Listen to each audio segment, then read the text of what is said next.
You walk into the supermarket just to buy milk and bread. 15 minutes later, you're at the checkout with a full cart, $60 spent, and you don't even know how it happened. It wasn't an accident. Every aisle you walk down, every product you touch, every choice you think you're making freely, it was all planned, tested, optimized for a single purpose, to make you spend more. American supermarkets aren't just places to buy food, they're laboratories of psychological manipulation. Billion-dollar machines built on decades of research into human behavior. And you are the experiment. This is the story of how supermarkets turned the science of the mind into profit, how they exploit your weaknesses, how they control your desires without you even noticing. Welcome to the invisible battlefield of modern consumption. There are over 40,000 supermarkets in the United States. Together, they generate more than $800 billion a year. But the average profit margin on each sale? Just 1 to 3%.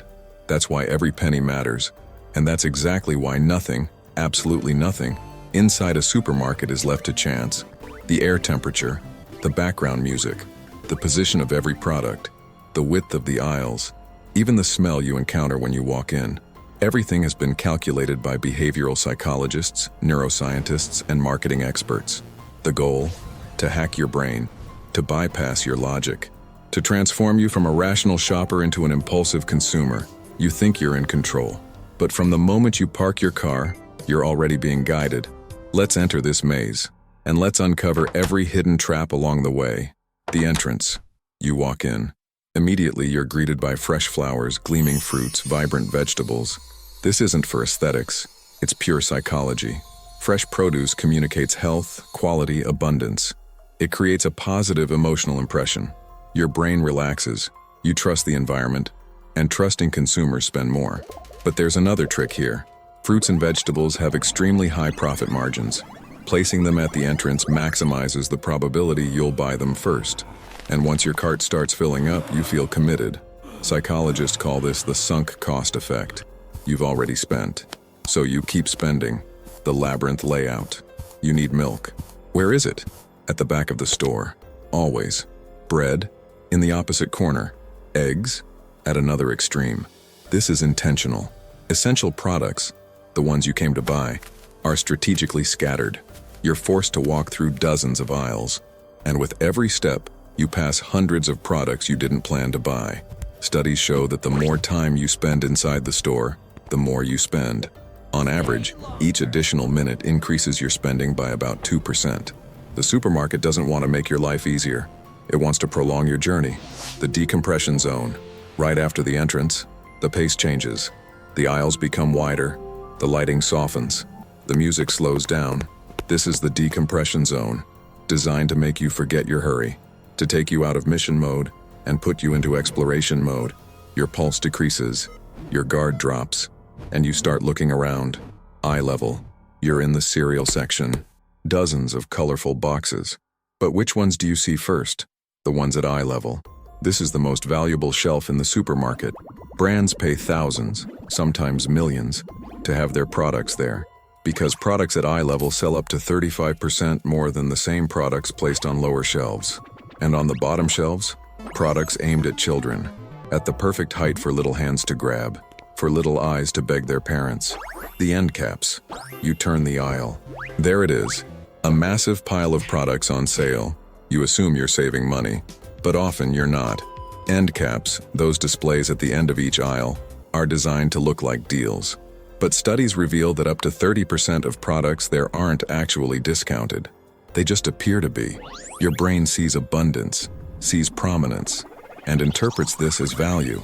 You buy without checking the price, the colors and packaging. Red communicates urgency. Green suggests health. Yellow attracts attention. Blue conveys trust. Companies spend millions studying how colors affect your decisions, how package shapes influence perception of value, how textures create sensations of quality. You think you're choosing a product, but the packaging has already chosen you. The anchoring effect. You see two types of olive oil. One costs $15, the other $25. You probably choose the $15 one, feeling smart for avoiding the expensive one. But the $25 one was never meant to be sold. It exists only to make the $15 one seem reasonable. Without the expensive product next to it, you'd think twice before spending $15 on olive oil. This is anchoring, and it's everywhere. The giant carts. Supermarket carts have increased 50% in size over the past 3 decades. Why? Because an empty cart causes psychological discomfort. You feel like you need to fill it, and the bigger the cart, the more you buy to fill the space. Studies prove it. Larger carts increase purchases by up to 40%. The background music. The music playing in the supermarket isn't random. When the music is slow, you walk slower, stay longer, and spend more. When it's fast, you move quickly, buy less.